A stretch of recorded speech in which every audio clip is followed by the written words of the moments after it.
In the pristine, rule-bound enclave of Oakridge Heights, a grieving Hollywood legend was about to face an opponent more relentless than any movie villain. Karen Whitfield, the neighborhood's self-appointed arbiter of perfection. What started? As a simple tribute, a young oak sapling planted in memory of a beloved wife, spiraled into an all-out war when Karen, the imperious HOA president, spotted the unauthorized tree and moved to eradicate it. Morgan Freeman wasn't your typical new homeowner. For over 5 decades, he had commanded screens and stages with his quiet gravitas, known for his unwavering patience and the kind of presence that made men listen. But Oakridge Heights didn't care about Oscars. Karen certainly didn't. He was just another resident who had dared to disrupt the community's sterile uniformity. When Karen filed a formal violation notice and demanded the tree's removal, she had no idea she was up against a man who understood the power of a well-placed pause.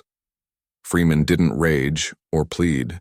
He simply refused, a calm, resolute defiance that would set off a chain of events far beyond anyone's control.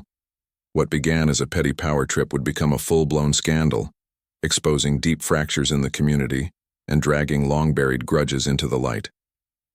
The residents of Oakridge Heights would never forget the day Karen Whitfield picked a fight with Morgan Freeman and found herself at the center of a story she never intended to write. Before we jump back in, tell us where you're tuning in from. And if this story touches you, make sure you're subscribed because tomorrow I've saved something extra special for you. Morgan Freeman's hands were steady as he lowered the young oak sapling into the earth. The morning sun cast long shadows across the immaculate lawn of his new Oakridge Heights home, the dew still clinging to the precisely trimmed grass that surrounded his freshly dug hole, an anomaly in the pristine landscape. "This is for you, Sarah," he murmured, his deep, resonant voice barely audible even to himself.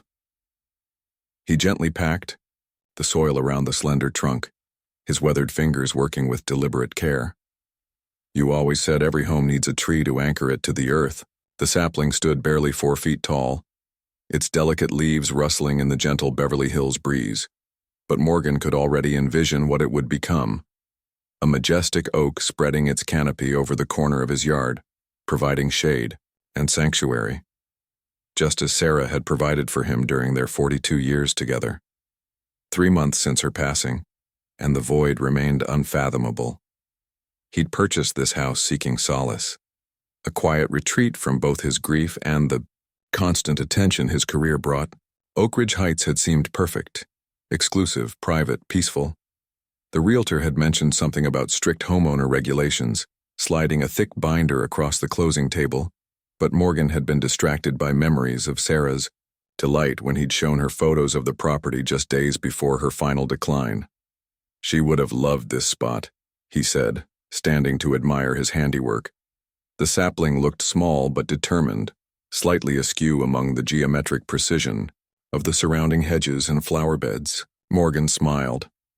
Sarah had always been the wild element in his carefully constructed life, too. Karen Whitfield's Tuesday inspections of Oakridge Heights were a sacred ritual. As HOA president for 15 years running, she took meticulous notes on her clipboard, her eyes scanning for infractions with the precision of a military drone. At 58, she carried herself with the rigid posture of someone perpetually prepared for confrontation, her blonde hair pulled back so tightly it seemed to strain against her scalp. "Mrs. Hernandez's gardenias are 6 inches taller than regulation again," she murmured to herself, making a sharp notation. "And the Goldstein's mailbox paint is clearly eggshell, not the approved pearl finish." When she turned the corner onto Magnolia Lane, she froze mid-stride. There, disrupting the harmonious flow of the street's meticulously coordinated landscaping, stood a young oak tree, unauthorized, unplanned, and utterly unacceptable. Karen's pulse quickened. She approached the offending sapling, her sensible shoes clicking aggressively against the sidewalk. The property belonged to the new owner, that actor who had moved in 3 weeks ago. She'd been meaning to schedule a welcome meeting to review the HOA guidelines personally, but he had been unavailable. Now she understood why. "This won't do." "At all," she whispered, her thin lips pressing into an even thinner line. She pulled out the property map from her folder, confirming what she already knew. No tree had been approved for this location. The landscaping plan for 1142 Magnolia Lane specifically called for dwarf shrubs and seasonal annuals in this corner, consistent with the overall aesthetic vision she had personally helped develop for this section of the neighborhood. Karen's phone was in her hand before she'd even made the conscious decision to call. Douglas? Karen Whitfield. I need you to prepare a violation notice immediately. The new resident at 1142 has installed unauthorized landscaping. Yes, permanent vegetation. An oak tree, if you can believe it. From her position across the street, Denise Johnson observed Karen's tense posture and animated phone conversation. Even without hearing the words, she recognized the familiar signs. Karen had found a new target. Denise sighed, adjusting her gardening gloves. As the only black woman who had ever served on the Oakridge Heights HOA board, her 3-year tenure had ended in resignation after one too many coincidences in enforcement patterns. She watched as Karen photographed the young tree from multiple angles, her movements sharp with righteous indignation. Denise glanced toward the modest oak sapling, then back to Karen's rigid stance, and felt a familiar heaviness settle in her chest. She had hoped that with a celebrity resident things might be different, but Karen's intensity suggested otherwise. Here we go again, Denise murmured to herself, turning back to her roses. The violation notice appeared on Morgan's door that afternoon, printed on the HOA's official letterhead in aggressive red ink. Immediate action required. Unauthorized landscape installation. Morgan found it when he returned from a meeting with his agent, his first work-related engagement since Sarah's funeral. He read it on his front steps, the California sun warm on his shoulders, and then carefully folded the paper and slipped it into his pocket with a small shake of his head. Inside, he placed the notice on his kitchen counter beside a framed photograph of Sarah, her smile radiant as she stood beneath an ancient oak in their previous home's garden.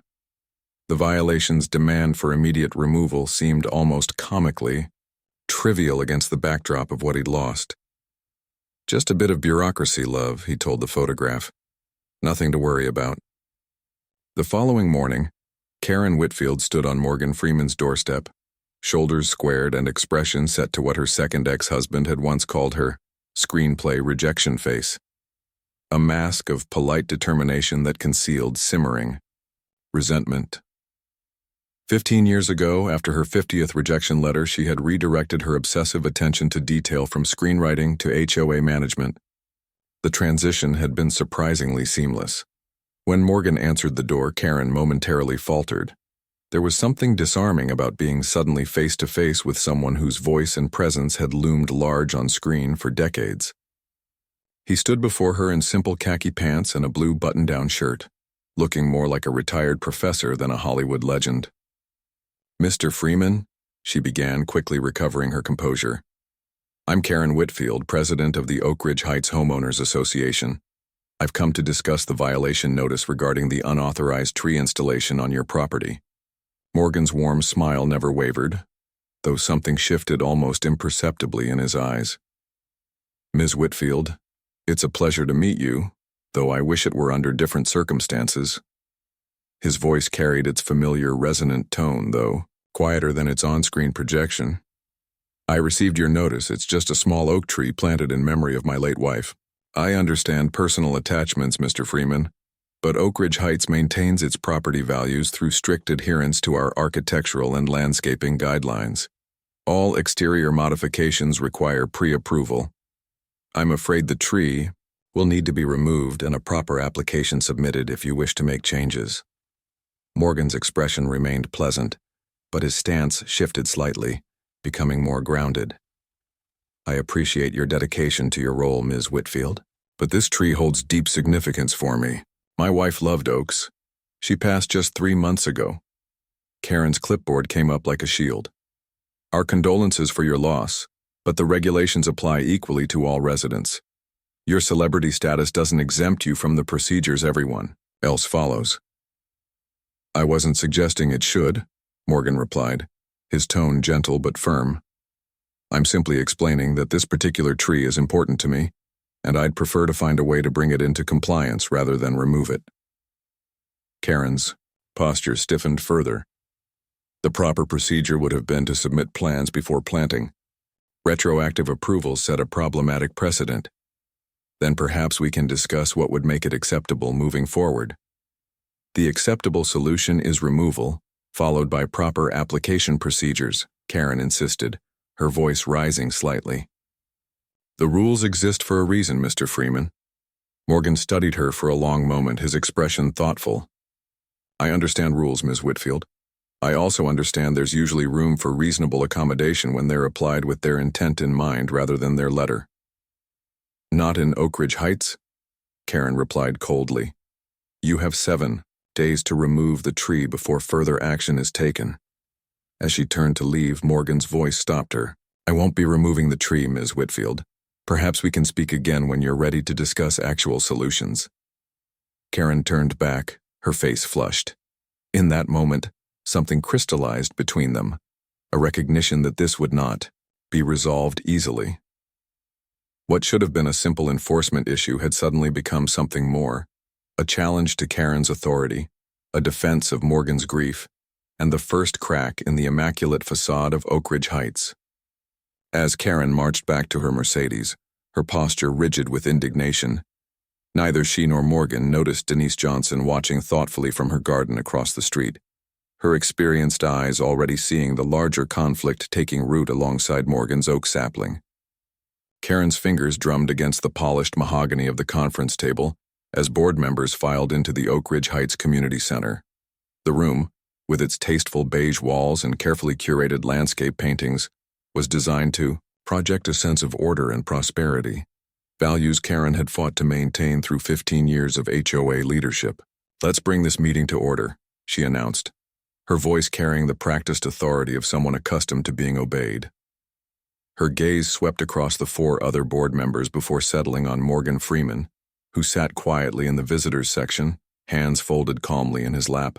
Douglas Reynolds, the HOA's attorney, sat to Karen's right, his tailored suit and carefully neutral expression befitting his role as legal counsel.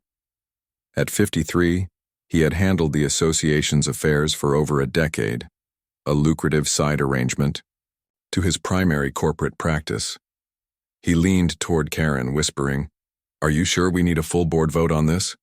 It's a straightforward violation. Absolutely, Karen replied, not bothering to lower her voice. We need to establish precedent.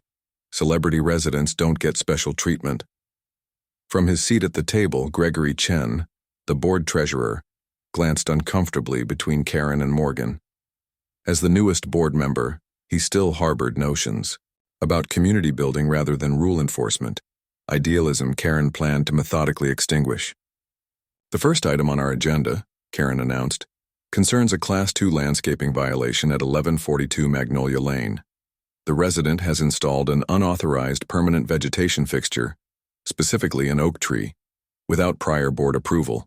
She projected photos of Morgan's sapling onto the wall screen, alongside the approved landscaping plan for his property. As you can see, this represents a significant deviation from the approved aesthetic continuity of the Magnolia Lane corridor. Karen nodded toward Morgan.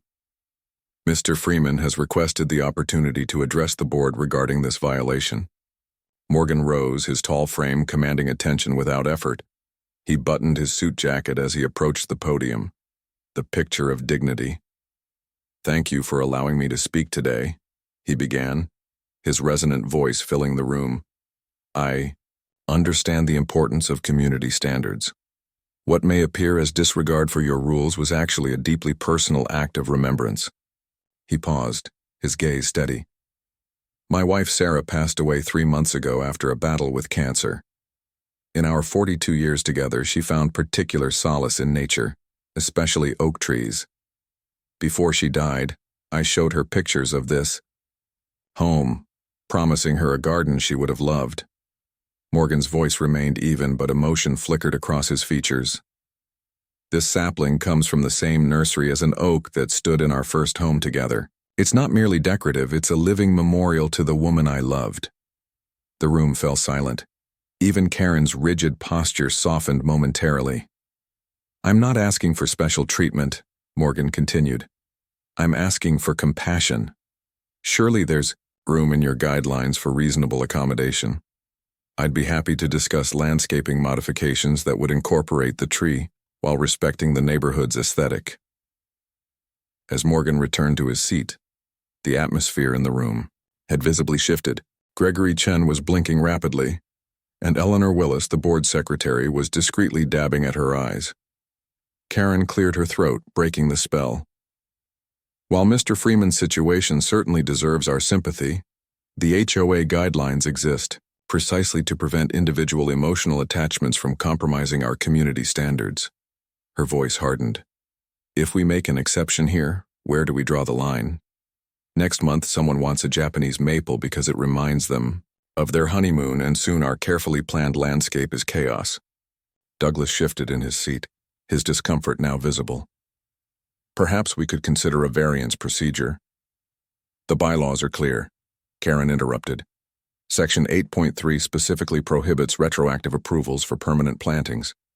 The proper procedure is removal followed by application. She straightened her papers with a decisive tap. I move that we enforce the violation notice requiring removal of the unauthorized tree within 14 days. Second, mumbled Walter Harrison, the vice president who habitually aligned with Karen's positions. Discussion? Karen prompted, her tone suggesting there should be none. Gregory Chen cleared his throat. I think Mr. Freeman's request deserves consideration. The tree isn't visible from most angles, and oak trees are native to California. Our guidelines do mention ecological considerations as a potential factor in landscaping decisions. Karen's smile tightened. Those considerations apply during the approval process, which Mr. Freeman bypassed entirely. Still, Eleanor Willis ventured, we could view this as a special circumstance. Our bylaws don't recognize special circumstances for celebrities, Karen countered, her tone sharpening. All in favor of enforcing the removal order? Karen's hand shot up immediately, followed by Walter's. Eleanor hesitated, then slowly raised her hand. Douglas looked at Gregory, who kept his hand firmly down, before reluctantly raising his own hand. 4 in favor, 1 opposed. The motion carries, Karen announced, satisfaction evident in her voice. Mr. Freeman will receive formal notice to remove the tree within 14 days or face daily fines. As the meeting moved to other matters, Morgan remained seated, his expression thoughtful rather than defeated. This was no longer about bureaucratic inconvenience. It had become a matter of principle. Victoria Sanchez balanced her coffee cup precariously as she scrolled through neighborhood news tips on her phone. At 34, she had built a reputation as KBLA's most tenacious local reporter, though her ambitions reached far beyond local, human interest stories. A message from her source in Beverly Hills made her pause mid-sip. Famous actor Morgan Freeman in HOA dispute over memorial tree. Board meeting today at Oakridge Heights. Victoria smiled. Celebrity news always drew viewers, but a beloved figure like Freeman fighting against a homeowners association had all the elements of a compelling narrative. David versus Goliath with a Hollywood twist. She texted back, any contact info for board members or neighbors? 3 minutes later, her phone pinged with several names and numbers. Victoria finished her coffee in one long swallow and grabbed her keys. This story had potential. Karen Whitfield took particular satisfaction in hand-delivering the formal removal order the following morning. Dressed in a crisp pantsuit that seemed deliberately chosen to convey authority, she rang Morgan's doorbell precisely at 9 a.m. When Morgan answered, Karen thrust the envelope toward him without preamble. This is the official notice from the Oakridge Heights HOA Board. You have 14 days to remove the unauthorized oak tree, after which you'll incur fines of $250 per day. Morgan accepted the envelope with dignity. I received 4 of the 5 votes against me yesterday, I believe. The board vote was clear, Karen replied, a hint of smugness in her tone. Rules maintain order, Mr. Freeman. Without them, communities disintegrate. I've found that compassion holds communities together far more effectively than rigid enforcement, Morgan observed quietly. Karen's posture stiffened. Compassion doesn't maintain property values. Is that what this is about? Or is it about Maintaining control? Morgan's question was gentle but penetrating. This is about following the same procedures as everyone else, Karen snapped, her calm facade cracking slightly. Hollywood elitism has no place in Oakridge Heights. Morgan studied her, a flash of understanding crossing his features. This isn't about the tree at all, is it? Karen took a step back. 14 days, Mr. Freeman, the deadline is non-negotiable. She turned sharply and walked away, her heels clicking against the pavement with military precision. As she reached her car, her phone rang. Karen glanced at the screen, an unfamiliar number, and answered with her professional voice. Karen Whitfield speaking. Ms. Whitfield, this is Victoria Sanchez from KBLA News.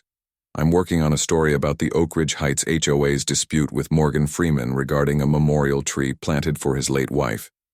Would you be available to provide the association's perspective? Karen froze, her hand tightening on the phone. How did you hear about this? We received a community tip, Victoria replied smoothly. I've already reached out to Mr. Freeman for comment. This story has significant human interest. A beloved actor, a memorial to his wife, and questions about HOA authority. Our viewers would appreciate hearing your side. This is a private community matter being handled according to our established procedures, Karen responded, her voice cooling. The HOA has no comment at this time. She ended the call abruptly, her hand trembling slightly. Media attention was the last thing she needed. It threatened to transform a simple rule enforcement into a public relations disaster. Karen took a deep breath, remembering her screenwriting instructor's advice from decades ago. Control the narrative or someone else will.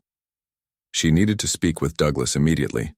Trevor Whitfield pushed aside another stack of folders in his mother's home office, frustration mounting. At 21, he found himself increasingly at odds with Karen's rigid worldview, but he still needed her financial support for his environmental science degree at UCLA. Birth certificate has to be here somewhere, he muttered, opening another drawer in the filing cabinet. His mother's organizational system was meticulous to the point of obsession, everything labeled, categorized, and alphabetized with military precision. The drawer marked Personal TZ contained a thick folder labeled Trevor Educational. Inside he found his high school transcripts, vaccination records, and various certificates, but no birth certificate. As he pushed the drawer closed, it stuck on something behind it. Trevor tugged harder and the drawer came free, revealing a hidden folder that had fallen behind the cabinet. Curious, he retrieved it. The label read simply, Screenplays, Rejections. He hesitated, aware this was likely private, but his curiosity won out. Inside were dozens of letters dating back nearly 30 years, each bearing the letterhead of various production companies and studios. Trevor pulled one out at random. Dear Ms. Whitfield, thank you for submitting Midnight Echoes for our consideration. While your technical writing shows promise, we did not feel the character development and dialogue reached the level required for our current slate. Trevor frowned, skimming another rejection. Your screenplay, The Last Light, demonstrates structural competence but lacks the emotional resonance our audience demands. Letter after letter delivered variations of the same message, technically sound but emotionally lacking. As Trevor read through them, a picture emerged of his mother he had never fully seen before. Karen Whitfield, aspiring screenwriter, facing a wall of rejection from an industry that found her work proficient, but soulless. The most recent letter was dated 15 years ago, around the time she had divorced Trevor's father and thrown herself into HOA leadership. At the bottom of the stack, Trevor found something else. A newspaper clipping about Morgan Freeman winning his first major award for a film called Whispers in Shadow. The article was circled in red ink with a note in his mother's handwriting. Similar premise to my Midnight Echoes. Coincidence? Trevor carefully returned the folder to its hiding place, his perception of his mother shifting. The rigid HOA president obsessed with rules and control had once been a dreamer with Hollywood aspirations, possibly harboring resentment toward those who succeeded where she had failed. He quietly closed the office door behind him, the birth certificate forgotten. Douglas Reynolds sat in his car outside the Oakridge Heights Community Center, Karen's voice coming through his speakerphone in increasingly agitated tones. "This is exactly what I was concerned about," she insisted. "Freeman is using his celebrity status to turn a simple rule violation into a media circus." "Karen," Douglas interjected carefully, "I think we need to consider how this will play in the court of public opinion. A beloved actor planting a memorial tree for his late wife versus an HOA demanding its removal. Since when does public opinion dictate the enforcement of our bylaws?" Karen snapped. "Since paying for litigation became a concern," Douglas replied. "If this escalates and Freeman decides to fight it in court, the legal fees could be substantial.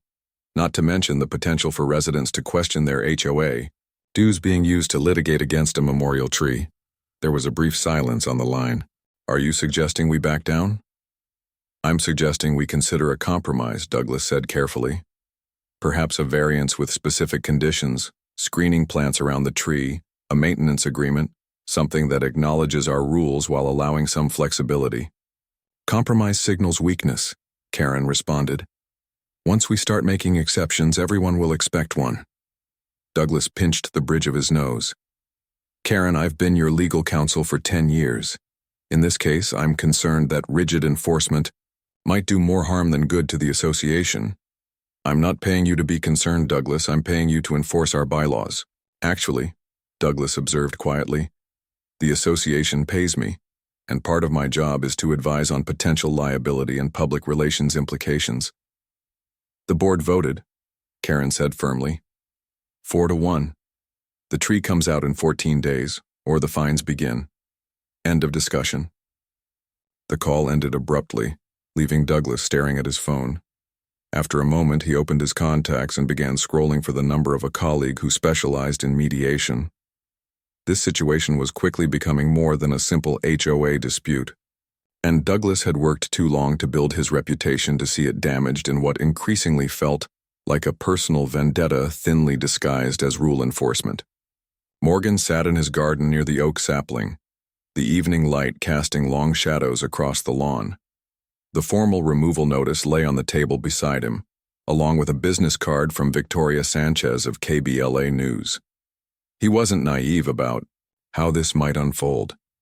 His quiet retirement to Oakridge Heights had become something else entirely, a fight he hadn't sought but now couldn't walk away from. Not when Sarah's memory was entwined with the slender tree taking root in the soil before him.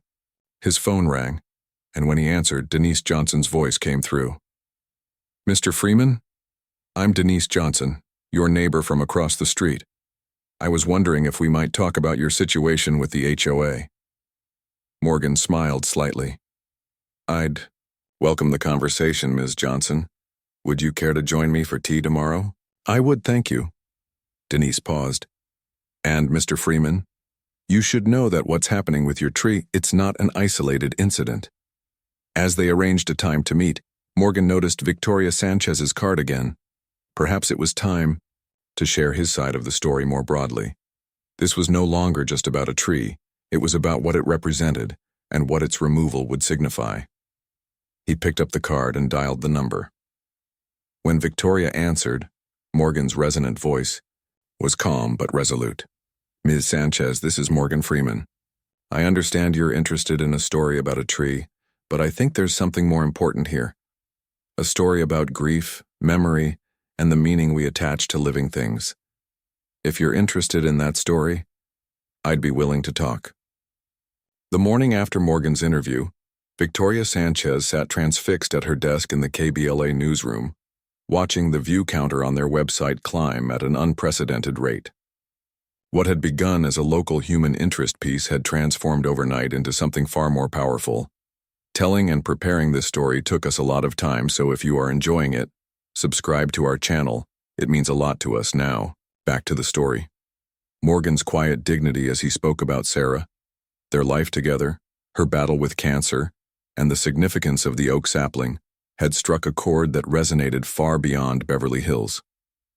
The segment had been picked up by national networks, and social media was ablaze with expressions of support. Sanchez, her editor, appeared beside her desk, grinning broadly. "Your tree story just hit 1 million views. The station manager wants you to develop this as an ongoing series. Victoria nodded, but her expression remained thoughtful. She had entered journalism with idealistic notions about uncovering truth and effecting positive change. Watching her story explode into the public consciousness filled her with both pride and unease. The narrative was shaping itself now, beyond her control, with Morgan cast as the sympathetic hero and the HOA, particularly Karen Whitfield, as the heartless villain. The truth, Victoria suspected, was more complex. She opened her notebook, reviewing her hastily scribbled observations from the HOA meeting she'd attended. There had been something in Karen's rigid stance, in the almost desperate way she clung to procedural arguments, that suggested deeper motivations than mere rule enforcement. Victoria's phone buzzed with a text from a news source. Check the Oakridge Heights violation records for the past 5 years. Pattern you should see. She frowned, then began typing a response. This story was branching into unexpected territory. Denise Johnson sat across from Morgan on his patio, the young oak sapling visible from where they were enjoying morning tea. She had brought a thick folder, which now lay on the table between them. I served on the HOA board for 3 years, she explained, her voice calm but her eyes reflecting old frustrations. I resigned in 2019 after repeatedly raising concerns about enforcement patterns. Morgan nodded, waiting for her to continue. Karen Whitfield has been president for 15 years, and during that time, there's been a clear pattern in how violations are enforced. Denise opened the folder, revealing meticulously organized documents. I started keeping records after noticing that minority homeowners received violation notices for infractions that were often overlooked on properties owned by white residents. She handed Morgan a spreadsheet. The numbers speak for themselves. Latino homeowners are 320% more likely to receive expedited enforcement actions. Black homeowners like myself are 280% more likely to face fines rather than warnings. Morgan studied the data, his expression grave. You've documented this thoroughly. I had to, Denise replied. When I raised these concerns as a board member, I was accused of playing the race card. After my resignation, I continued tracking enforcement actions through public records requests. Your case caught my attention because it deviated from the pattern. Karen usually avoids confrontations with residents who have resources to fight back. Unless there's another motivation, Morgan observed quietly. Denise nodded. I believe your visibility makes you both a target and a potential ally. If someone of your stature challenges the HOA's practices, it could force a long overdue reckoning. Morgan was silent for a moment, considering the implications. I planted this tree for Sarah, not to become the center of a community dispute or civil rights issue. I understand, Denise said gently. And you have every right to focus solely on protecting your memorial to your wife. But sometimes our private acts of love become public stands for justice, whether we intend it or not. Morgan looked toward the sapling, its leaves catching the morning light. Sarah would have seen the bigger picture immediately. She always had a knack for recognizing when personal struggles connected to larger principles. He turned back to Denise. I'd like to review these records more thoroughly if you don't mind leaving them with me. Denise smiled. Of course. And Mr. Freeman? Thank you for listening. Many wouldn't have. Morgan, please, he corrected warmly. And thank you for having the courage to speak up. That's considerably harder than listening. Karen Whitfield's hands trembled slightly as she deleted another barrage of hostile emails from her inbox. She'd been forced to shut down her social media accounts after the flood of negative comments following KBLA's broadcast. Ridiculous, she muttered, glancing at her phone as yet another text notification appeared. This one from a board member, suggesting they reconsider their position on the Freeman matter. Karen had stopped answering her home phone entirely after receiving several calls containing nothing but people weeping or playing Sarah McLachlan's I Will Remember You, a oboe, tasteless reference to Morgan's bereavement. Even her usual morning walk through the neighborhood had become impossible after a resident had approached her to ask how she could sleep at night after trying to destroy a memorial to a man's dead wife. Her doorbell rang, causing her to flinch. Cautiously approaching the front window, she peered through the curtains to see a messenger with a package. After he departed, she retrieved it, opening the box in her kitchen with wary movements. Inside was a note reading "Tree Killer" and a "Dead Plant." Karen sank into a chair, her breath coming in short gasps. This wasn't fair. She was simply doing her job, maintaining the standards that kept Oakridge Heights exclusive and desirable. Why couldn't people understand that exceptions led to chaos? Her phone rang, Douglas Reynolds calling for the third time today. She finally answered. "Karen, we need to talk," he began without preamble. "I've been receiving calls from reporters asking about the HOA's history of selective enforcement." "What are you talking about?" Karen's voice was tight. "Someone has provided data suggesting that enforcement actions have disproportionately targeted minority homeowners in Oakridge Heights. This changes the legal landscape significantly." Douglas's tone was professionally neutral, but underlying tension was evident. "If these allegations can be substantiated, the association could face serious liability." "That's absurd," Karen snapped. "We enforce the rules equally. If certain residents happen to violate them more frequently—" "Karen," Douglas interrupted, "as your legal counsel, I'm advising you that we need to carefully consider our position on the Freeman matter. What began as a simple rule violation has evolved into something with potential civil rights implications." "This is all a calculated distraction," Karen insisted. "Freeman is using his celebrity influence to manipulate public opinion and avoid following the same rules as everyone else." "Regardless of how we got here," Douglas replied, "we are now facing a potential legal and public relations crisis. I recommend immediate mediation before this escalates further." "The board voted," Karen said firmly. 4-1. We can't reverse course because of some social media outrage and unsubstantiated allegations." After ending the call, Karen poured herself a glass of wine despite the early hour. This would blow over. It had to. She had dedicated 15 years to maintaining Oakridge Heights standards. She wouldn't be defeated by sentimentality over a tree, no matter who had planted it. Trevor Whitfield sat in the crowded meeting room of the UCLA Environmental Alliance, listening as the group's president, Maya Patel, outlined their next activism project. "The Freeman Oak, as it's being called, represents more than just a memorial," Maya explained, indicating photos projected on the wall. "Our research suggests it's a Quercus lobata, a valley oak, which is a native California species that's becoming increasingly rare in urban settings." Trevor shifted uncomfortably in his seat. He hadn't told anyone in the group about his connection to the situation. "These trees can live over 600 years and provide critical habitat for native wildlife," Maya continued. "Beyond the emotional significance of Mr. Freeman's memorial, there's a compelling environmental case for protecting this sapling as part of California's natural heritage." The group began discussing plans for a demonstration in support of the Trevor found himself raising his hand. "Yes?" Maya acknowledged him. "How do we respond to the HOA's argument that rules exist to maintain community standards?" he asked, conscious of how strange it felt to voice his mother's perspective. "If exceptions are made, doesn't it undermine the whole system?" "Valid question," Maya nodded.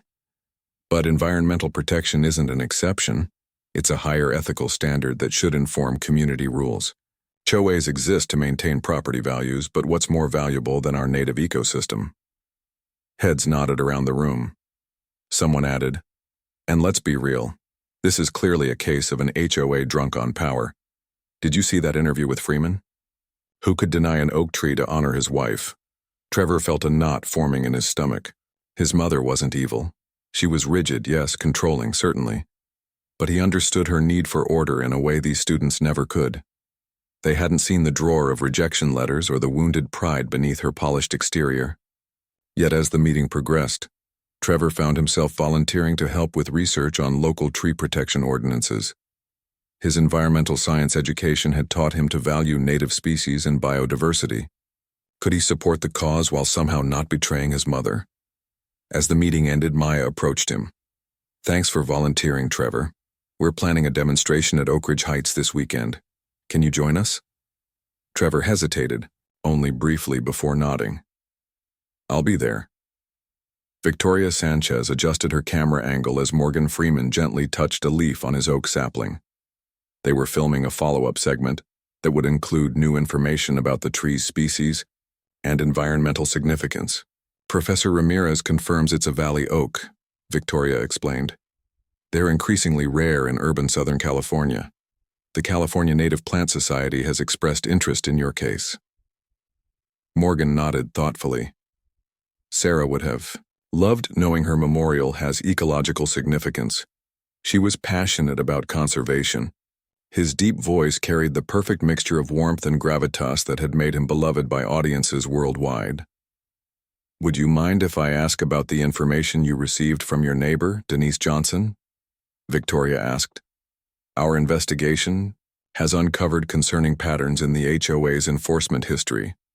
Morgan's expression became more serious. I believe those findings deserve thorough examination, but I'd prefer they be addressed separately from my personal situation with the tree. This sapling represents Sarah's memory, not a platform for other grievances, valid though they may be. Victoria respected his boundary but made a mental note to pursue that angle independently.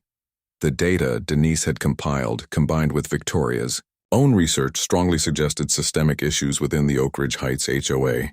We're getting reports that environmental groups are planning a demonstration in support of your tree this weekend, Victoria mentioned as they concluded the interview. How do you feel about becoming a symbol for these various causes? Morgan looked contemplative. I planted this tree for deeply personal reasons, but I recognize that private actions sometimes take on public significance beyond our intentions. If my small oak has become meaningful to others, whether as a symbol of environmental conservation, resistance to arbitrary authority, or simply the enduring nature of love, I can only be grateful that Sarah's memory is creating positive ripples in the world. His eloquence, as always, was captivating. Victoria knew this segment would resonate even more widely than the first. Karen watched the new KBLA broadcast from her living room, her jaw clenched so tightly it ached. The transformation of a simple rule violation into a multifaceted cause célèbre was infuriating. Now they're claiming it's a rare tree species, she muttered, switching off the television in disgust. Next, they'll declare it a historical landmark. Her cell phone rang, Trevor calling. She hesitated before answering. Their recent conversations had been strained, with Trevor increasingly questioning her handling of the Freeman situation. Hello, Trevor. Mom. Have you seen the news? His voice sounded tense. If you mean the latest propaganda about Freeman's tree, yes. It's a valley oak, Mom. They're ecologically important and protected in many jurisdictions. Karen sighed. Since when are you a tree expert? Since I'm studying environmental science, Trevor replied, an edge entering his voice. This isn't just about HOA rules anymore. There are environmental regulations that supersede local covenants. Whose side are you on, Trevor? Karen demanded, a sense of betrayal rising within her. The pause before his answer told her everything. This isn't about sides, Mom. It's about doing what's right. After they hung up, Karen sat motionless, feeling increasingly isolated. Even her son was turning against her. But she couldn't back down now. Not when doing so would validate the narrative that she was a petty tyrant rather than a dedicated steward of community standards. Her phone pinged with a text from Walter Harrison, the HOA vice president. Emergency board meeting called for tomorrow. 3 members demanding reconsideration of the Freeman case. We need to stand firm, Karen. She texted back a single word. Agreed. By Friday afternoon, the media presence outside Oakridge Heights had grown from a single local news van to a small encampment of reporters. Security had been hired to monitor the community entrances, but determined journalists and curious onlookers still managed to find their way to Morgan Street. Morgan was returning from a walk when he noticed the small shrine that had appeared near his oak sapling. Candles, flowers, and handwritten notes expressing support. The public nature of what had begun as a private memorial troubled him, yet There was something touching about the spontaneous expressions of solidarity. A text message from Denise warned him of the planned weekend demonstration. Environmental groups organizing rally tomorrow. At least 100 expected. Might want to prepare. Morgan glanced at the young tree, its leaves gently moving in the afternoon breeze. "This wasn't what I had in mind for you," he said softly. "But Sarah always did say that love grows in unexpected directions."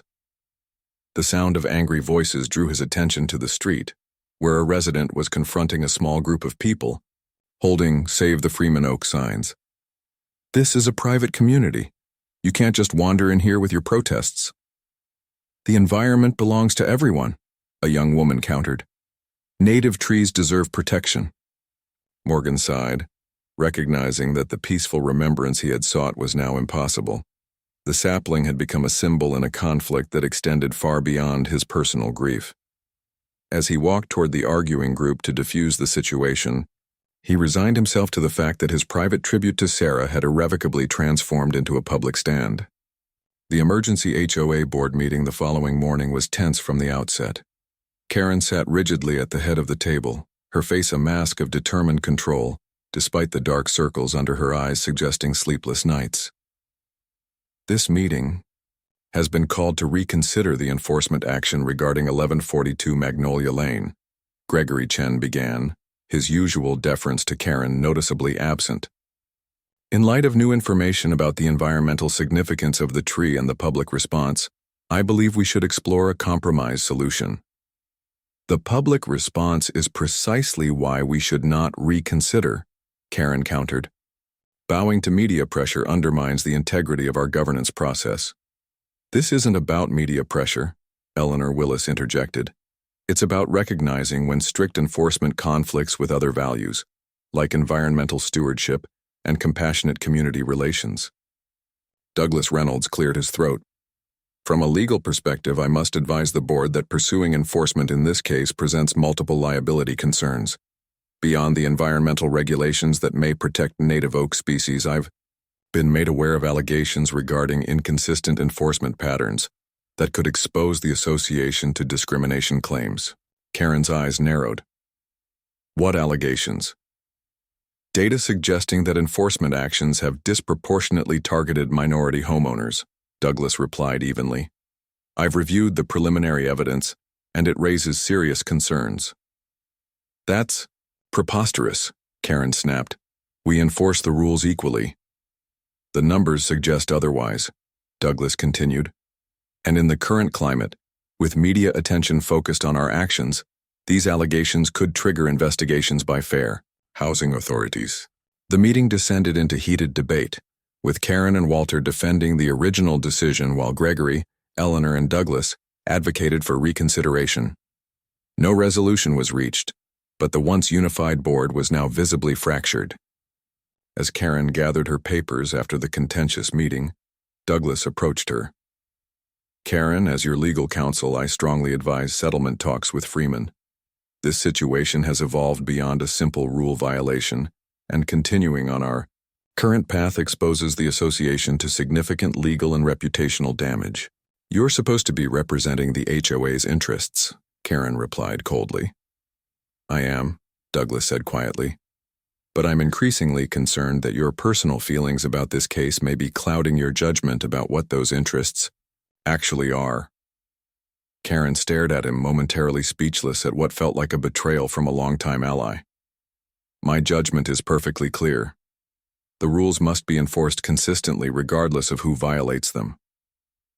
Even if enforcing them, in this case, could ultimately damage the very community you're trying to protect," Douglas asked. Karen gathered her belongings and left without answering, her steps quick and her posture rigid with indignation. By Saturday morning, the demonstration had grown beyond anyone's expectations. Over 200 people gathered outside the Oakridge Heights Community Center, their signs ranging from Save the Freeman Oak to HOA's Home Oppression Associations and Justice for Sarah's Tree. Victoria Sanchez moved through the crowd with her camera operator, capturing the carnival-like atmosphere that now included environmental activists, civil rights advocates, and ordinary citizens touched by Morgan's story. "The Freeman Oak has become a symbol that resonates across multiple issues, Victoria reported, the demonstration visible behind her. What began as one man's tribute to his late wife has evolved into a flashpoint for debates about environmental protection, property, rights, and community governance. Among the demonstrators, Trevor Whitfield stood with his UCLA environmental group, careful to position himself where the news cameras were less likely to spot him. He held a sign reading, "Protect Native Species," and participated in chants, all while experiencing a profound sense of conflicted loyalty. Morgan observed the gathering from a distance, accompanied by Denise Johnson. "I never imagined this level of response," he said quietly. "Movements often coalesce around a compelling symbol," Denise replied. "Your tree represents something different to each group here, but they're all responding to the fundamental inequity of the situation." As they watched, a ripple of excitement moved through the crowd. Heads turned, and the chanting intensified. Morgan followed the crowd's gaze to see Karen Whitfield's car approaching the community center. Karen stopped at the security gate, visibly stunned by the size of the gathering. As she was recognized, protesters surged toward her vehicle, their chants growing louder. Security guards quickly moved to create a barrier, but the hostility was palpable. "This has gone too far," Morgan said, moving toward the confrontation. Karen remained in her car, her knuckles white on the steering wheel as protesters surrounded her. Through the windshield, her face appeared pale and stunned, the reality of public condemnation far more intense than she had anticipated. Morgan reached the security perimeter and called out to the protesters, "Please step back. This isn't the way to resolve our differences." His authoritative voice and recognizable presence had an immediate effect. The crowd quieted somewhat, though tension remained high. Karen looked at Morgan with an expression of confusion and resentment, clearly uncomfortable being cast as the person needing rescue by the very man she'd been trying to bring to heel. A security guard approached Morgan. "Mr. Freeman, we need to get Ms. Whitfield inside safely." Morgan nodded, then addressed the crowd again. "I appreciate your support, but I ask that you express it peacefully and respectfully. Intimidation isn't the answer, it's part of the problem."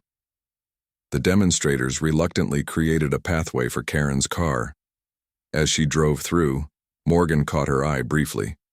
The look they exchanged was complex. Anger and defensiveness from Karen, but also a flicker of something else. Perhaps fear, perhaps recognition that the situation had escalated beyond either of their intentions. Once Karen had safely entered the building, Morgan turned to find Victoria Sanchez beside him, microphone in hand. "Mr. Freeman, you just helped diffuse a potentially dangerous situation involving the very HOA president who's been trying to remove your memorial tree. Can you explain why?" Morgan looked thoughtfully at the camera. "Because treating others with dignity isn't conditional. Ms. Whitfield and I disagree fundamentally about my oak tree, but surrounding her car and making her feel threatened doesn't advance understanding or resolution." As Victoria continued her interview, neither of them noticed Trevor slipping away from the demonstration, his sign abandoned as he followed his mother into the community center. The private conflict that had sparked this public movement was evolving, in ways that would soon force everyone involved to confront truths they had long avoided.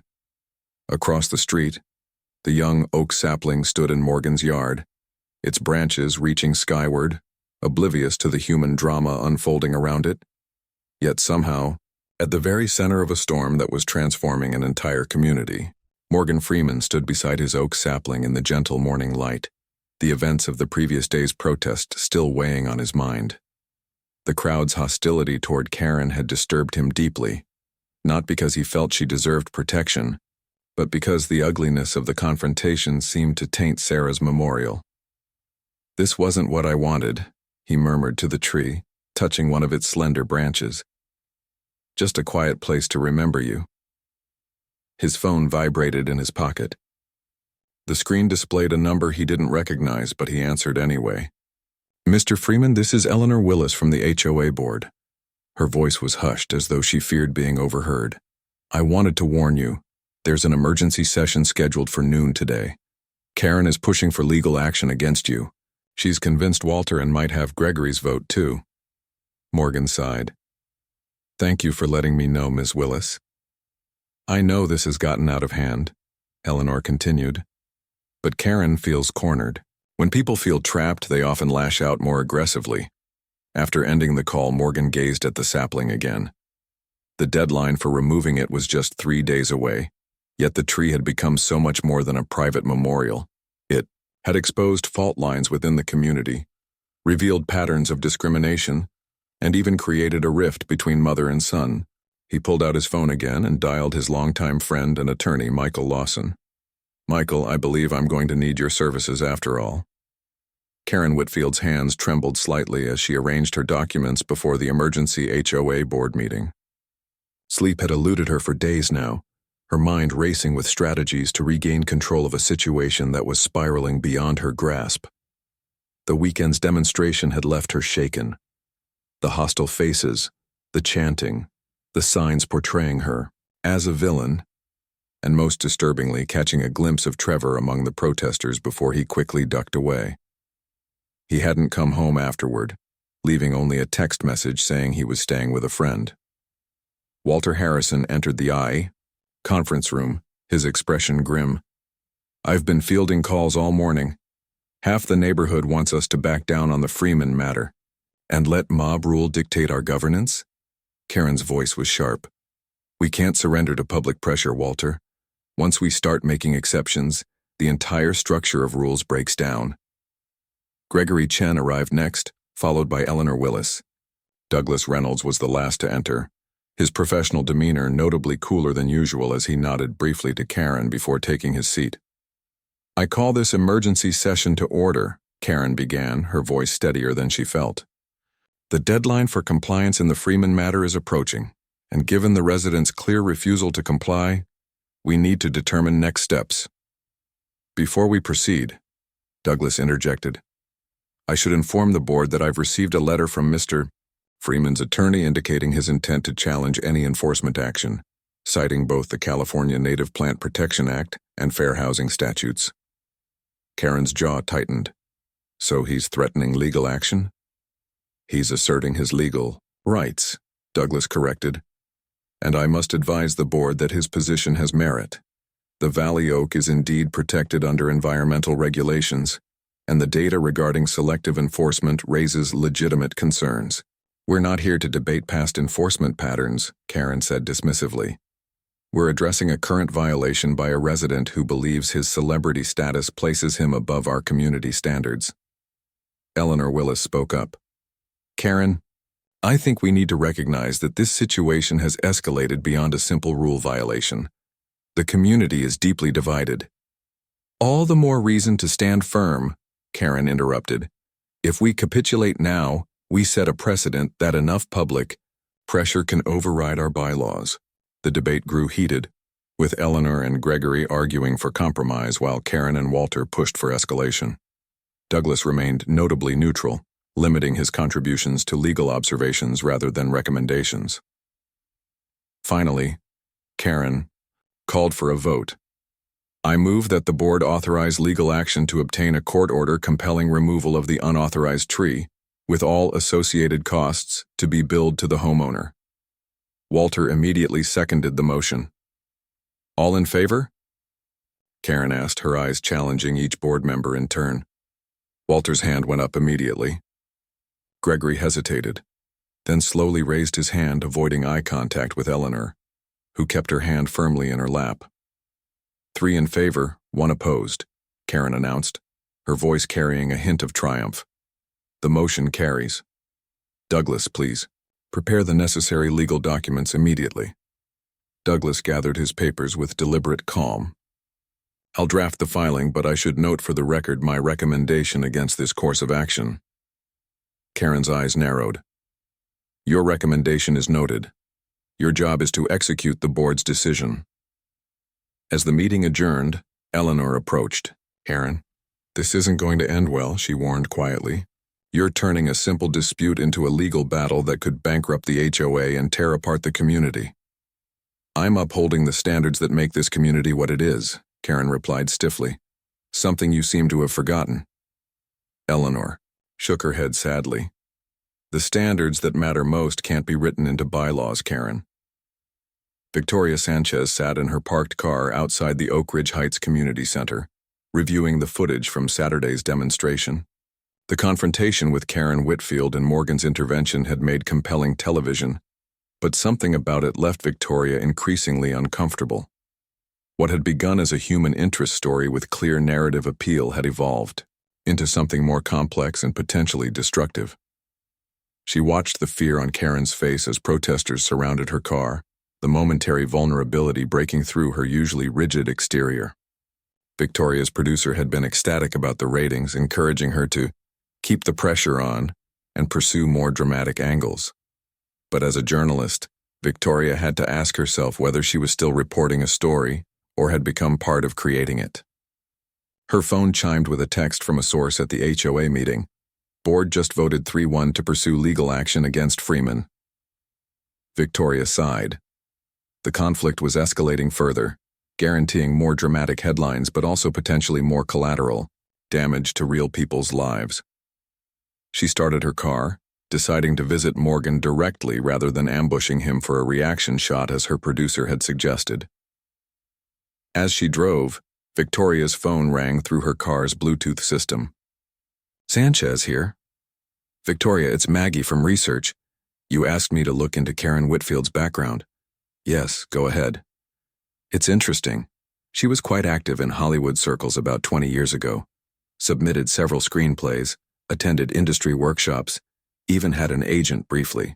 Then she seems to have dropped off the radar professionally around 2007, right after her second divorce. Victoria frowned. Any connection to Morgan Freeman? Nothing direct, but there's a coincidence worth noting. Her most developed screenplay was called Midnight Echoes, a psychological thriller about a man haunted by his past. 3 years after her last submission, Freeman starred in Whispers in Shadow, which had some thematic similarities. Could be coincidental, Victoria mused. Anything else? Just one thing. Her son Trevor is currently a student at UCLA, environmental science major, active in campus environmental groups. The same Trevor who was at the protest, Victoria realized. Karen Whitfield's son was protesting against her. After ending the call, Victoria sat quietly for a moment, processing this new information. The story she'd been telling, heartless HOA president versus grieving widower, was far more nuanced than she'd initially portrayed it. Karen wasn't just a power-hungry bureaucrat. She was a failed screenwriter who might harbor resentment toward successful Hollywood figures. She was also a mother whose son was openly opposing her values. Victoria wondered if her duty as a journalist was to explore these complexities or to maintain the simple narrative that had captured public attention. The question troubled her more than she expected. Trevor Whitfield stood outside his mother's house, gathering the courage to retrieve some clothes and textbooks after 3 days of avoiding her. The protest had been a turning point. Seeing the crowd's hostility toward his mother had filled him with conflicted emotions, even as he agreed with their cause. He used his key to enter quietly, hoping Karen might be at work. The house was silent but for the ticking of the grandfather clock in the hallway, a wedding gift from Trevor's father, one of the few remnants of that failed marriage. Trevor? His mother's voice startled him. Karen appeared in the doorway to the kitchen, looking smaller somehow, her usual perfect appearance slightly disheveled. For a moment they stared at each other, the distance between them seeming wider than the few feet of hallway. I just came to get some things, Trevor said, his voice carefully neutral. I saw you at the protest, Karen replied. You were holding a sign. Trevor didn't deny it. It's a native valley oak, Mom. They're ecologically important. So your environmental principles outweigh loyalty to your family? Karen's voice was tight with hurt. This isn't about loyalty, Trevor countered. It's about right and wrong. The HOA rules aren't some sacred text. They're arbitrary guidelines that you enforce selectively. You have no idea what you're talking about, Karen snapped, her momentary vulnerability hardening into defensiveness. I've dedicated 15 years to maintaining standards that protect everyone's property values and community aesthetics. At what cost? Trevor demanded. Have you seen how people look at you now? How they talk about you? You're becoming the neighborhood villain over a tree that means the world to a grieving man. Don't be naive, Karen retorted. Freeman is manipulating public sentiment with his celebrity status. He's using his wife's memory to justify breaking rules that everyone else follows. If we make an exception for him, the entire system collapses. Maybe the system needs to collapse if it's this rigid and heartless, Trevor suggested, his voice rising. Maybe before defending a system, you should ask if it's actually just. Karen stared at her son, momentarily speechless. When she spoke, again her voice was low and hurt. You think I'm heartless? After everything I've sacrificed for you, for this home, for your education? Trevor's expression softened slightly. I don't think you're heartless, Mom. I think you're afraid. Afraid that if the rules bend even a little, everything you've built might crumble. You don't understand what it takes to maintain standards.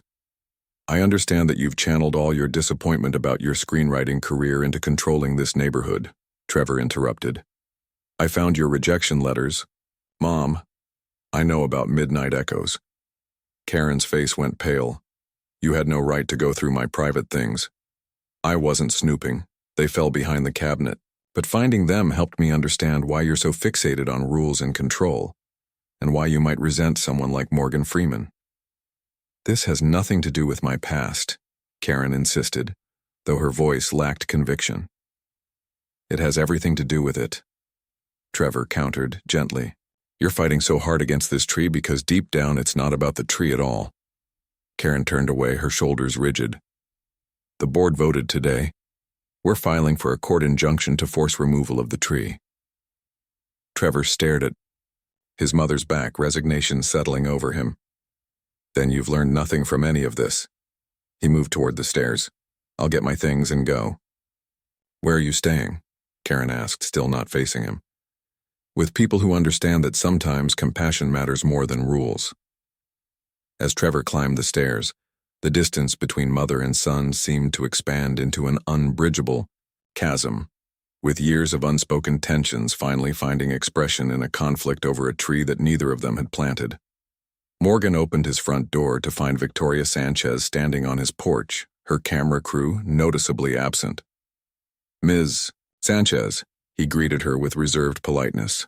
I'm surprised to see you without your camera today. I came as a journalist, not just for footage, Victoria explained.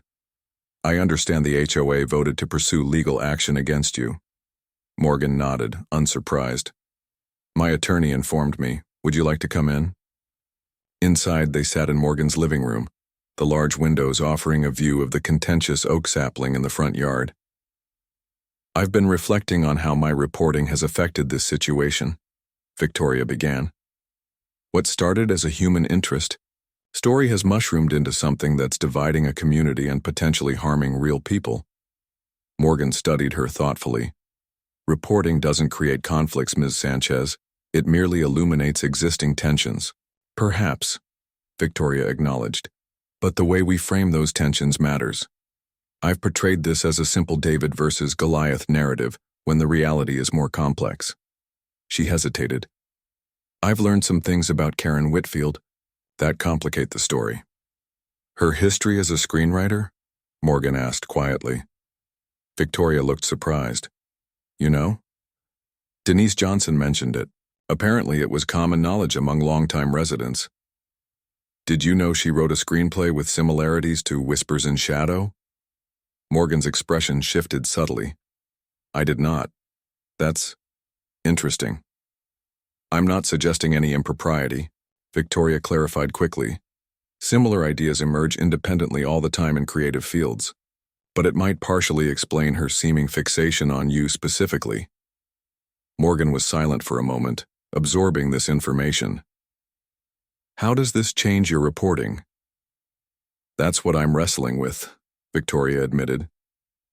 The simple narrative drives ratings, but the complex truth might be more important journalistically. In my experience, Morgan offered, the most compelling stories acknowledge human complexity while maintaining moral clarity. Karen's past disappointments may explain her behavior, but they don't justify her actions. Victoria nodded slowly. I've also learned her son Trevor was at the protest opposing her position. Morgan's eyes reflected genuine concern. Family divisions are always painful. I've seen Trevor and Karen's relationship deteriorate through this conflict, another unintended consequence of my tree. Do you ever regret planting it? Victoria asked. Morgan looked toward the sapling visible through the window. I regret the discord it has caused, but not the tree itself. Sarah deserved a living memorial, something that would grow and provide shelter, just as she did throughout our life together. His deep voice softened. Sometimes, standing firm on what matters most creates ripples we never anticipated. As Victoria prepared to leave, she noticed a small envelope on Morgan's windshield. Looks like someone left you a note.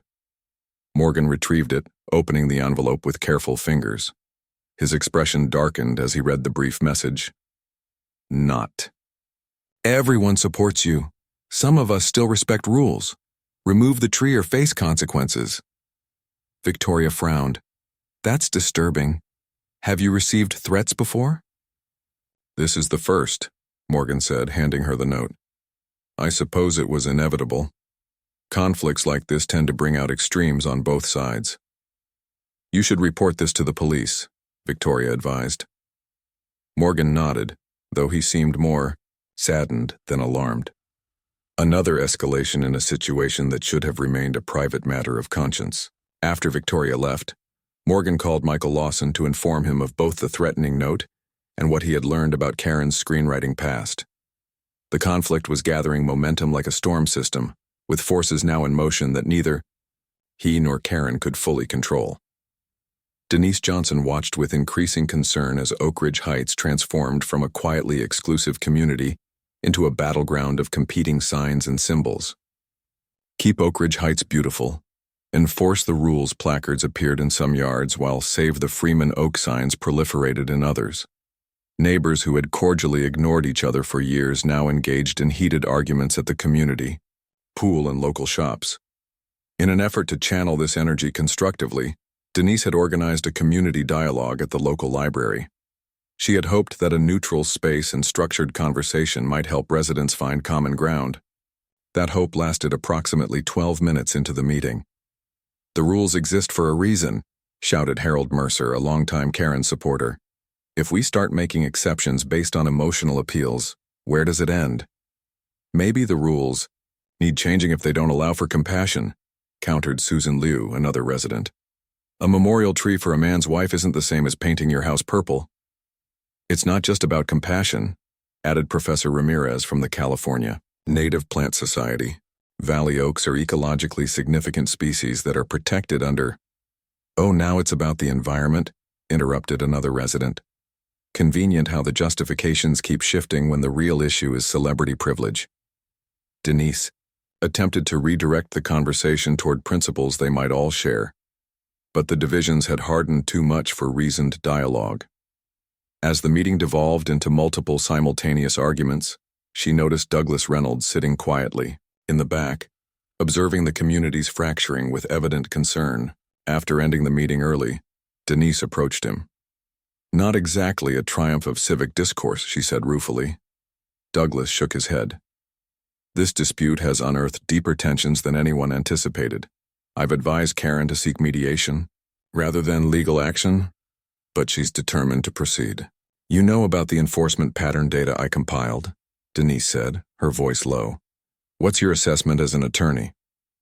Douglas glanced around to ensure they weren't overheard. Professionally, the data suggests problematic patterns that could support discrimination claims. Personally, he sighed. I've represented the HOA for 10 years and never scrutinized enforcement patterns closely enough. That's on me. And now I'm attempting to minimize damage while fulfilling my professional obligations. It's a narrow path. He gathered his briefcase, then added, the legal filing will proceed tomorrow, but I'm building in opportunities for settlement before actual court appearances. Denise nodded, appreciating his challenging position. This was never just about a tree, was it? It rarely is, Douglas replied. In my experience, The most intractable conflicts are seldom about their apparent subjects. They're about identity, recognition, and power. Who has it, who wants it, and who feels they're losing it.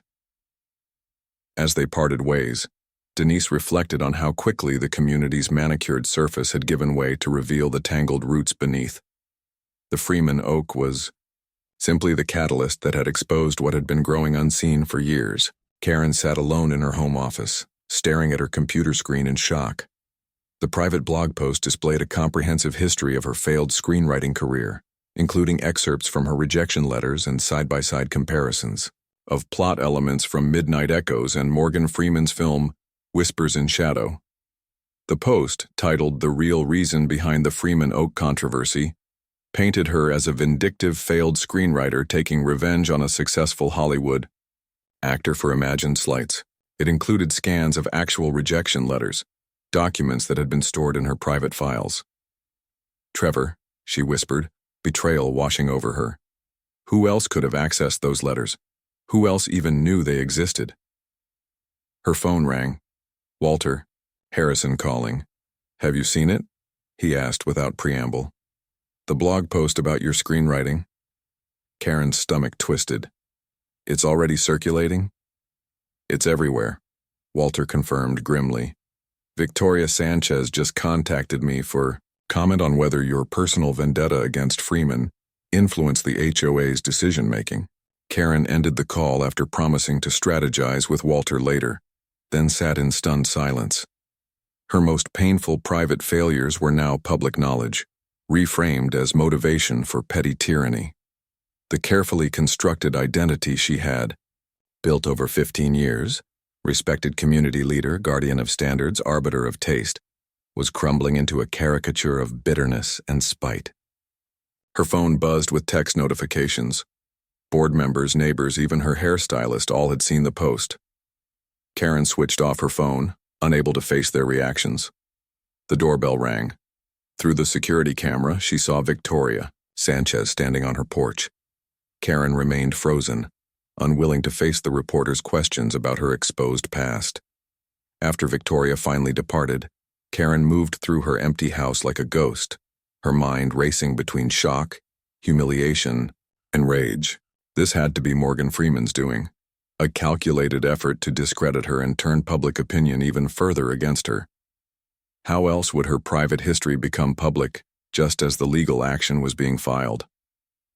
She poured herself a large glass of wine, nursing her sense of victimization. Everything she had worked for was being systematically destroyed over a tree, a simple violation of clearly established rules. Now her personal history was being weaponized against her, her son had betrayed her, and her community was turning on her. As night fell, Karen remained awake, refreshing news sites and social media, watching her humiliation spread in real time. By 2 a.m., sleep-deprived and emotionally frayed, she made a decision. If they wanted to destroy her reputation and career over this tree, she would eliminate the source of the conflict once and for all. She moved to her garage, searching through garden supplies until she found a container of herbicide. It was meant for persistent weeds, but it would work on a sapling as well. Her hands trembled as she placed it in a tote bag, along with a screwdriver to create holes in the soil for the poison. At 3:17 a.m., Karen Whitfield, HOA president, former screenwriter and increasingly isolated community figure, slipped out of her house and made her way through the silent, darkened streets of Oakridge Heights toward Morgan Freeman's property. Her mind focused on a single desperate thought: ending this conflict by eliminating its catalyst. The security lights around Morgan's home were minimal, leaving the front yard largely in shadow. Karen approached the oak sapling cautiously, her heart pounding in her ears. This was trespassing, possibly criminal mischief, but in her sleep-deprived state, these concerns seemed distant compared to her immediate need to regain control of a situation spiraling beyond her grasp. She knelt beside the young tree, uncapping the herbicide with shaking hands.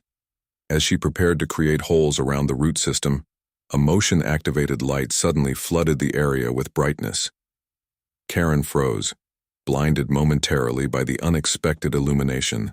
She looked up to see a small security camera mounted on the eave of Morgan's house. Its lens pointed directly at her and the sapling. The red recording light blinked steadily in the darkness.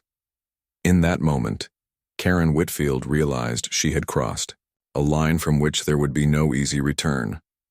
The camera had captured what would soon become the most damning evidence against her, not just of trespassing or vandalism, but of a personal vindictiveness that would confirm every accusation. In the blog post she had spent the evening obsessing over, she dropped the herbicide container, its contents spilling onto the immaculate lawn as she stumbled backward, then turned and fled into the darkness, leaving behind both the physical evidence of her attempted sabotage and the last remnants of her carefully constructed public persona. The security footage played on a continuous loop across news channels and social media platforms. Karen Whitfield, illuminated by sudden security lights, kneeling beside Morgan Freeman's oak sapling with an uncapped container of herbicide, her startled expression as she realized she was being recorded, the container dropping, liquid spilling across the manicured lawn, her panicked retreat into the darkness. By mid-morning, the video had been viewed over 2 million times. Morgan sat in his living room, the television muted as the footage played yet again. Michael Lawson, his attorney, paced near the windows, phone pressed to his ear. "Yes, we have the original security footage," Michael was saying. "No, Mr. Freeman hasn't decided whether to press charges yet. We'll be issuing a statement later, today." Morgan's expression remained troubled as Michael ended the call. "Another reporter?" Michael nodded. "They're relentless. The Beverly Hills Police Department has called twice as well. They're treating this as attempted criminal vandalism and trespassing at minimum. This has gone far enough, Michael." Morgan's deep voice carried the weariness of a man who had seen a private tribute transform into a public spectacle. "I planted that tree to honor Sarah, not to destroy someone else's life." "Karen Whitfield made her own choices," Michael pointed out. "You didn't force her to trespass on your property or attempt to poison a tree." "No, but this entire situation has escalated, beyond reason." Morgan gestured toward the television where Karen's moment of shame continued to play. "Her reputation is ruined. Her position in the community is likely lost. Is justice served by pressing charges and making it worse?" Michael studied his longtime client and friend. "What would you suggest instead?" Morgan looked out the window, toward the oak sapling, still standing unharmed in the morning light. "I need to speak with Douglas Reynolds. There has to be a path toward resolution that doesn't require complete destruction, of the tree or of Karen Whitfield." Karen sat in her darkened living room, curtains drawn against the world, watching her life unravel through the screen of her laptop. The HOA board had called an emergency meeting without inviting her. News vans lined her street. The security footage played endlessly, each replay hammering another nail into the coffin of her reputation. Her phone had been ringing nonstop until she finally silenced it. Walter Harrison had called 7 times before leaving a message that the board was taking appropriate action to distance the HOA from your personal conduct. Douglas Reynolds had left 3 voicemails, each increasingly urgent, advising her to seek legal representation separate from the HOA. A text from Trevor was the only message she had read. "I saw the video. I don't even know who you are anymore. I'm getting the rest of my things today while you're not there." The doorbell rang, followed by insistent knocking. Karen remained motionless, unable to face whoever stood on her porch, another reporter, an angry neighbor, perhaps even the police with a warrant. Through her security camera feed, she could see Victoria Sanchez standing at her door, microphone in hand, cameraman at her side. Karen closed her eyes, remembering the moment the security light had illuminated her crouched beside the tree. She had acted out of desperation and exhaustion, but watching the footage, she barely recognized herself. This wild-eyed woman attempting to poison a memorial tree in the dead of night. For the first time in 15 years, Karen Whitfield faced a problem that couldn't be resolved through HOA bylaws or procedural maneuvering. She had crossed a line that separated community leadership from criminal behavior, and the consequences were gathering like storm clouds on the horizon. Her phone vibrated with an email notification from the HOA board. With trembling fingers, she opened it. The Board of Directors of Oakridge Heights Homeowners Association hereby notifies Karen Whitfield of her immediate suspension from the position of president and board member, pending formal removal proceedings, in light of actions incompatible with the ethical standards required for HOA governance. Karen set the phone down carefully, as if it might shatter. 15 years of rigid enforcement, meticulous documentation, and unwavering dedication to community standards, all undone by 3 minutes of desperate action captured on video. The chiming of her laptop announced another news alert. HOA president suspended after attempted tree poisoning.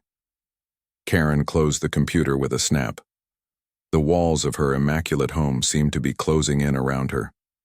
Everything she had built, after her screenwriting dreams collapsed, her reputation, her authority, her identity as a community leader, was crumbling into dust.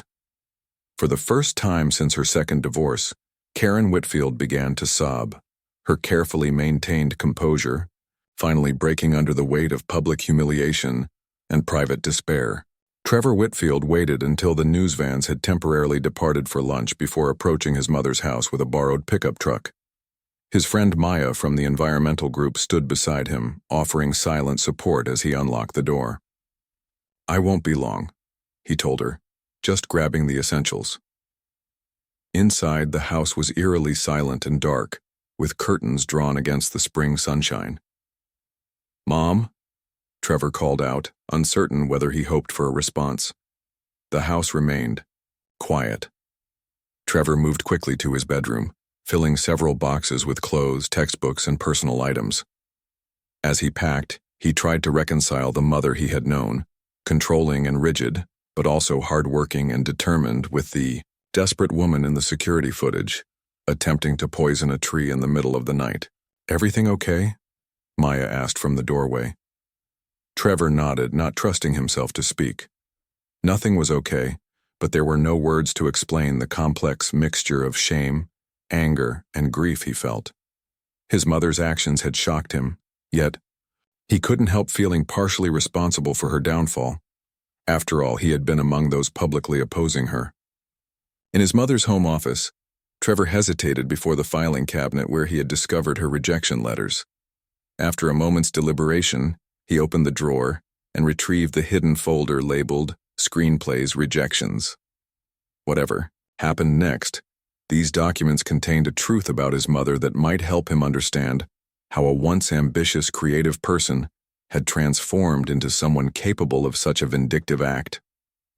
As he left with his belongings, Trevor paused in the entryway, looking back at the silent house that had been his home for 21 years. "Goodbye, Mom," he said quietly, not knowing when or if he would speak to her again. Victoria Sanchez sat in her office, reviewing a leather-bound screenplay titled Midnight Echoes by Karen Whitfield. The document had been provided by a former literary agent who had represented Karen briefly in the early 2000s. "I kept copies of my client's work," the agent had explained. "When I saw the news about Karen, I remembered her screenplay and the strange coincidence with Freeman's film." Victoria turned another page, making notes about plot points and character development that seemed to parallel Whispers in Shadow, the film that had earned Morgan Freeman his first major award. The similarities weren't plagiarism level exact, but they were notable. Both featured a protagonist haunted by guilt over a past tragedy. Both included distinctive dream sequences, and both culminated in a similar cathartic resolution. Her producer had been ecstatic about this new angle. "This is perfect," he had exclaimed. "Failed screenwriter takes revenge on successful actor over stolen ideas. Viewers will eat it up." Yet Victoria found herself increasingly uncomfortable with the direction the story was taking. The parallels between the screenplay and the film could easily be coincidental. Similar creative ideas emerged independently all the time. Publishing this comparison would cement the public perception of Karen as not just unhinged, but potentially motivated by decades of festering resentment over perceived creative theft. The woman had already lost her position, her reputation, and possibly her relationship with her son. Did she deserve to have ancient creative disappointments dragged into the public eye as well? Victoria's phone rang, her producer checking on the story's progress. "I'm still reviewing the screenplay," she answered cautiously. "Great. We want to lead with this tonight. The secret backstory of the Freeman Oak controversy, or something equally juicy." Victoria hesitated. "Don't you think we should get Freeman's comment first, and possibly Karen's perspective? The similarities could be completely coincidental." "Since when do you need both sides for a good story?" Her producer laughed. "This is entertainment gold. The footage of her trying to poison the tree paired with the revelation about her screenplay, it writes itself." After ending the call, Victoria sat quietly, contemplating the bound screenplay in her hands. Throughout her career, she had pursued stories aggressively, often prioritizing impact over nuance. But something about this situation, perhaps the very public destruction of a person she had helped expose, was forcing her to reconsider where journalism ended and exploitation began. With sudden determination, Victoria gathered the screenplay and her notes. Before making any decisions about publishing this information, there was someone else who deserved to see it first. Douglas Reynolds was surprised when his assistant announced Morgan Freeman had arrived without an appointment. He quickly cleared his schedule and ushered the actor into his office, conscious of the unusual circumstances bringing them together. "Mr. Freeman, this is unexpected," Douglas began, offering a chair. "I assume you're here about last night's incident." Morgan nodded, his expression grave. "I've seen the security footage, as has most of America by now. I understand the HOA board has suspended Karen Whitfield." "Yes, an emergency session this morning. The vote was unanimous," Douglas confirmed. "The association needed to distance itself immediately from her actions. There will be formal removal proceedings, but those are essentially a formality at this point." "And the legal action against my tree?" "On hold indefinitely," Douglas replied. "I've advised the board that pursuing litigation while dealing with this public relations crisis would be unwise." Morgan studied the attorney thoughtfully. "So the HOA is washing its hands of Karen Whitfield to save face, and abandoning the tree dispute to avoid further controversy." Douglas shifted uncomfortably. "That's a rather blunt assessment, but not entirely inaccurate. And how does this resolution sit with you, Mr. Reynolds?" The question caught Douglas off guard. "My personal feelings aren't relevant. I represent the HOA's legal interests." "Yet you advised against pursuing legal action even before last night's incident," Morgan observed. "That suggests your professional judgment was at odds with Karen's direction." Douglas considered his response carefully. "I believe in applying rules with wisdom rather than rigid absolutism. And I've grown increasingly concerned about enforcement patterns that Ms. Johnson's data brought to light." Morgan nodded, as if Douglas had confirmed something important. "I didn't come here to discuss HOA politics or legal strategies, Mr. Reynolds. I came because I believe there's an opportunity for genuine resolution, rather than merely allowing this situation to end with Karen Whitfield's destruction." "What kind of resolution did you have in mind?" "One that addresses the underlying issues rather than just the symptoms," Morgan replied. "One that acknowledges mistakes on all sides and creates a path forward for healing, both for individuals and for the community." Douglas leaned forward, intrigued despite his professional caution. "That's a noble sentiment, Mr. Freeman, but Karen Whitfield attempted to poison your memorial tree. Most people would be focused on pressing charges, not healing. Most people haven't lived long enough to recognize the emptiness of vengeance," Morgan said quietly. "Sarah wouldn't want her memorial to become an instrument of someone else's destruction, no matter how misguided their actions." For the first time in this conflict, Douglas felt a flicker of genuine hope. "What would you propose?" "First, I need your help in arranging a private conversation with Karen Whitfield, away from cameras and public scrutiny." Douglas frowned. "She's not responding to calls. I'm not even certain she's still at her home." "Then we need to find her," Morgan said simply. "Before she faces criminal charges, before the HOA formally removes her, before this situation deteriorates further." Douglas hesitated, weighing his professional obligations against the unexpected olive branch Morgan was extending. "I'll try to reach her through Trevor. He might know where she is if she's left her home." Thank you, Morgan replied, rising, to leave. And Mr. Reynolds? I believe we both want the same thing. To resolve this conflict with minimal additional damage. Sometimes that requires looking beyond rules and procedures to the human hearts involved. As Morgan departed, Douglas found himself considering how this conflict might have unfolded differently if the HOA had approached the tree with the same wisdom and compassion that Morgan was now demonstrating toward his adversary. Denise Johnson watched with mixed emotions as a group of volunteers set up a canopy tent beside Morgan's oak sapling. What had begun as a spontaneous gesture of solidarity, community members offering to protect the tree following Karen's attempted poisoning, had quickly organized into a 24-hour watch schedule. "We've got coverage through the weekend," explained Susan Liu, who had emerged as the group's coordinator. 2 people per 4-hour shift, with extras on standby in case of rain. Denise nodded, touched by the community's response yet troubled by the circus-like atmosphere that had developed. News vans remained parked at the neighborhood entrance. Reporters approached residents for comments, and social media continued to buzz with opinions about Karen Whitfield's downfall. "Has anyone heard from Karen today?" Denise asked quietly. Susan shrugged. "Not since the video went viral. The board suspended her this morning. Gregory Chen is acting president for now." Denise sighed, feeling a complex mixture of vindication and unease. She had documented Karen's discriminatory enforcement patterns for years, hoping for accountability, but there was no satisfaction in watching someone's public destruction, regardless of their past actions. As volunteers set up folding chairs and a small table with refreshments, Denise noticed Victoria Sanchez's news van pulling up. The reporter emerged carrying what appeared to be a manuscript bound in leather. "Ms. Johnson," Victoria called, approaching with purpose. "I'm looking for Morgan Freeman. Do you know if he's home?" "He left about an hour ago," Denise replied. "Is this about the security footage?" Victoria hesitated. "It's about something that might help explain Karen's fixation on Morgan specifically. I've found her original screenplay from 20 years ago. There are notable similarities to Freeman's breakthrough film." Denise's eyes widened.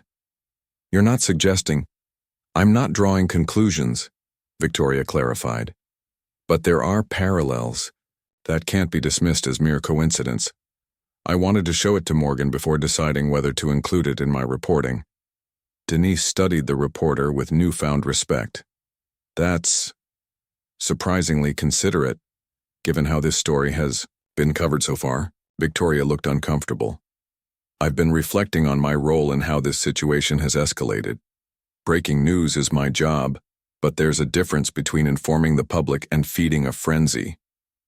Their conversation was interrupted by Denise's phone ringing. Douglas Reynolds calling. "Denise, I need your help," he said without preamble. "Morgan Freeman wants to meet privately with Karen, but she's not responding to calls and may have left her home. Do you have any idea where she might go?" Denise considered the question, surprised by Morgan's request. "No, but Trevor might know. She has a sister in San Diego, I believe." "Can you help me locate Trevor? It's important. Morgan believes there's a chance for resolution beyond simply allowing this situation to end with Karen's public disgrace." After ending the call, Denise turned to Victoria, who had been pretending not to listen. "It seems Morgan is looking for Karen, hoping to resolve this privately." Victoria's expression shifted as she processed this information. "That's not what most people would do after someone tried to poison their memorial tree." "Morgan Freeman isn't most people," Denise observed, "and neither is Karen Whitfield. This conflict was never really about a tree, was it?" Victoria glanced down at the screenplay in her hands. "No, I don't think it was." Karen Whitfield sat alone in room 118 of the Airport Palms Motel, 6 miles from Oakridge Heights but a world away from her former life. She had left her house shortly after Trevor departed with his belongings, unable to bear the silence or the constant ringing of the doorbell as more reporters sought comment. The motel was dingy and anonymous, exactly what she needed. No one here knew her as the disgraced HOA president who had attempted to poison Morgan Freeman's memorial tree in the dead of night. No one cared about her failed screenwriting career or her sudden fall from community leadership. On the bedside table lay her phone, which she checked periodically despite herself. The story continued to spread, with each new headline driving the nail deeper into the coffin of her reputation. HOA president suspended after attempting to poison actor's memorial tree. Karen Whitfield, from community leader to midnight vandal. Oakridge Heights residents react to HOA president's shocking actions. She had stopped reading the comments sections, unable to bear the gleeful pile-on from strangers who knew nothing about her beyond those 3 minutes of security footage. A text message appeared from Douglas Reynolds. Karen, Morgan Freeman wants to meet privately. No police, no media. Please call me. Karen stared at the message in disbelief. Why would Freeman want to meet? To extract a public apology? To personally witness her humiliation? To formally press charges? Another text arrived, this one from an unknown number. Mom, Douglas Reynolds is trying to arrange a meeting between you and Morgan Freeman. He says Freeman wants to resolve this without criminal charges. Please call him. Trevor Karen's hands trembled as she set down the phone. The concern in Trevor's message, the first communication from him that wasn't laden with disappointment, made her throat tighten with emotion. What could Morgan Freeman possibly want from her now? She had lost everything, her position, her reputation, her son's respect, her community standing. The tree remained standing while her life lay in ruins around her. And yet, the thought of facing criminal charges, of seeing her mugshot in the news beside the security footage was unbearable. If Freeman was offering some alternative, didn't she owe it to Trevor to at least listen? With reluctant determination, Karen picked up her phone and dialed Douglas Reynolds. Victoria Sanchez sat in her car outside Morgan Freeman's home, the screenplay Midnight Echoes on the passenger seat beside her. Her producer had called 3 times demanding an update on the screenplay angle for tonight's broadcast. She had put him off, claiming she needed more time to verify details. The truth was more complicated. After speaking with Denise and learning of Morgan's attempt to meet privately with Karen, Victoria found herself reconsidering her approach to the story. The narrative she had helped create, noble actor versus tyrannical HOA president, had taken on a life of its own, with real-world consequences that went far beyond ratings and social media buzz. Her phone rang again, her producer again. This time she answered. Victoria, what's the holdup? We need that screenplay story for tonight's broadcast. She took a deep breath. I don't think we should run it. What? Are you kidding me? It's the perfect angle. Failed screenwriter takes revenge on successful actor. It explains everything. It's also speculation based on creative similarities that could be coincidental, Victoria replied firmly. More importantly, it would cause additional harm to someone who's already facing significant consequences for her actions. Since when do you care about protecting the feelings of a woman who tried to poison a memorial tree? Her producer demanded. This is news, Sanchez. Is it? Victoria challenged. Or is it exploitation of someone's decades-old creative disappointment to drive ratings? Karen Whitfield will face consequences for her actions last night. Adding her failed screenwriting career to the public narrative doesn't serve any purpose, except humiliation. The conversation grew heated, with her producer ultimately threatening to assign another reporter to the story if Victoria wouldn't pursue the screenplay angle. After ending the call, she sat quietly, contemplating the bound manuscript beside her. Her decision was made. She started the car and headed toward the address Douglas Reynolds had discreetly provided, the location where Morgan and Karen would be meeting. The screenplay belonged in Morgan's hands first, not in the evening news. What he chose to do with the information would be his decision, not hers or her producer's. For the first time in her career, Victoria Sanchez was choosing to step back from a breaking story rather than push it further. The realization was both unsettling and strangely liberating. The conference room at Douglas Reynolds' law office provided the neutral ground needed for Morgan and Karen's meeting. Douglas had arranged for absolute privacy, no assistance, no interruptions, and security measures to ensure no media presence. Morgan arrived first, declining Douglas's offer to stay for the conversation. "This needs to be between us," he explained. "No lawyers, no witnesses." Karen arrived 20 minutes later, slipping in through a back entrance to avoid any possibility of being recognized. When she entered the conference room, the contrast between her current appearance and her former rigid poise was striking. Her hair hung limply, her clothing was wrinkled, and dark circles shadowed her eyes. She looked like someone whose world had collapsed overnight, which in many ways it had. "Ms. Whitfield," Morgan greeted her with quiet dignity.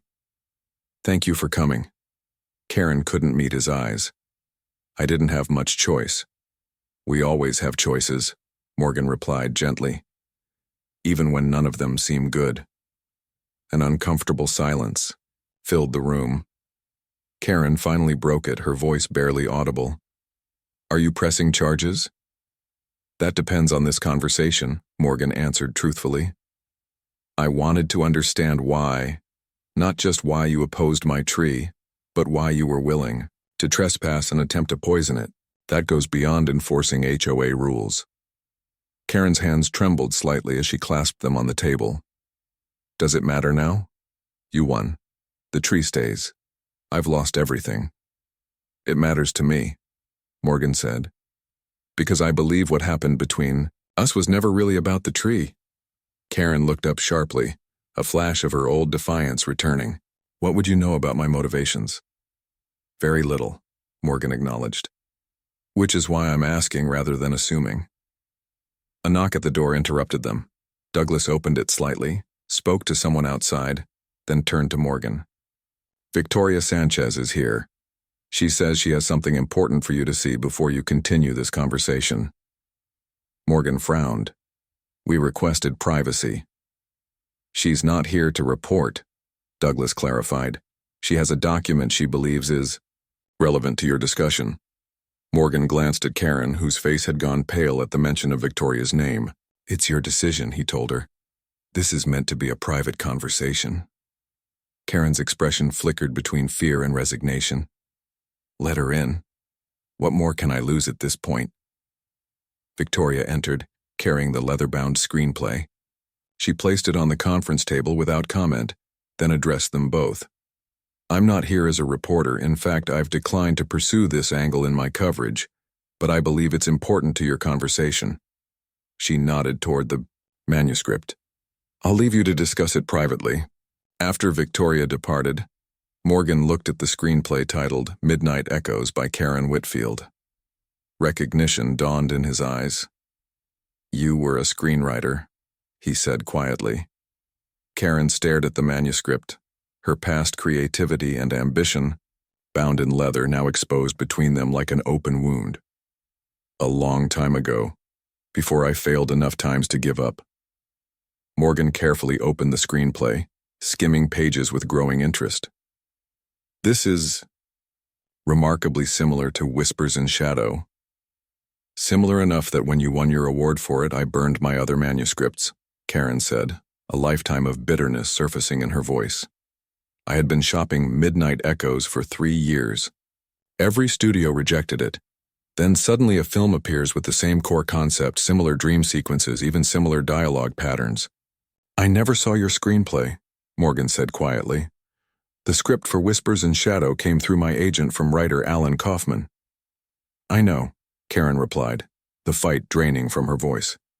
"I researched it extensively at the time. Kaufman never had access to my script, at least not that I could prove. Similar ideas emerge independently in creative fields, I know that intellectually. But emotionally it felt like theft," Morgan suggested gently. Karen's eyes filled with tears that she quickly blinked away. "It felt like the universe was laughing at me. My ideas weren't good enough when they came from Karen Whitfield, but the same concepts brought acclaim when associated with established names. And then I moved onto your street," Morgan observed, "a daily reminder of what might have been. I didn't consciously connect you to that old resentment when you planted the tree," Karen admitted. "At least not at first. It was genuinely about the violation of HOA rules. But as the conflict escalated and you became this symbol of defiance celebrated by everyone, old wounds reopened. Morgan finished for her. Karen nodded, looking down at her clasped hands. The tree became more than a rule violation. It became a symbol of every time I'd been overlooked, every rejection, every dream deferred. And your success, your public support, your moral certainty, reminded me of everything I'd failed to achieve. Morgan was silent for a long moment, absorbing this revelation. The confluence of events that had brought them to this point seemed almost orchestrated in its tragic synchronicity. His grief for Sarah, Karen's buried creative disappointments, the chance placement of an oak sapling in the wrong yard at the wrong time. "I understand creativity, Ms. Whitfield," he finally said. "The vulnerability of putting your ideas into the world, the pain of rejection, the special anguish of seeing something similar to your vision succeed while yours faltered. That pain is real, and I'm truly sorry you experienced it." Karen looked up, surprised by his empathy rather than condemnation. "But," Morgan continued gently, "that pain doesn't justify what happened last night." "I know," Karen whispered, shame washing over her features. "I don't recognize the person in that security footage. I was sleep-deprived, humiliated by the blog post about my screenwriting failures, feeling cornered and desperate." She shook her head slowly. "But those are explanations, not excuses. I trespassed on your property and attempted to poison a memorial to your wife. There's no justification for that." The simple acknowledgement, free of defensiveness or rationalization, seemed to shift the atmosphere in the room. Morgan studied Karen thoughtfully, seeing beyond the disgraced HOA president to the creative person whose dreams had withered under repeated rejection. A pain he understood from his own early career. Struggles. "What happens now?" Karen asked quietly. Morgan closed the screenplay and slid it across the table toward her. "That depends partly on you. Are you willing to consider a resolution that goes beyond punishment and public shaming?" "What kind of resolution?" "One that acknowledges mistakes on all sides. One that creates an opportunity for healing rather than further destruction." Morgan leaned forward, his deep voice carrying conviction. "The tree was never just about HOA rules for you, and it was never just about Sarah for me. It became a symbol in a conflict that exposed deeper issues in your community. Issues of selective enforcement, of rigid adherence to rules at the expense of compassion, of power and who wields it." Karen listened, her expression gradually shifting, from defensive to reflective. "I have no interest in seeing you face criminal charges," Morgan continued.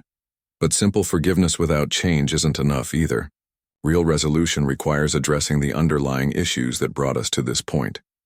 For the first time since entering the room, Karen's posture relaxed slightly, as if a burden had begun to lift. "I'm listening," she said quietly. As they began to discuss possibilities for moving forward, neither of them noticed Victoria Sanchez's car pulling away from the law office, the reporter having made the decision to give them privacy rather than pursue the story further. Some conversations deserve to happen away from cameras and microphones, even when they might make compelling television. Outside the window, spring sunshine filtered through new leaves on the trees lining the street, casting a dappled pattern of light and shadow across the conference room table, where two people who had been bitter adversaries began the difficult work of finding common ground. Up next, we have two more incredible stories that are waiting for you. Just click the image you want to watch and it will take you there. If you enjoyed this video, make sure to subscribe, it would mean a lot.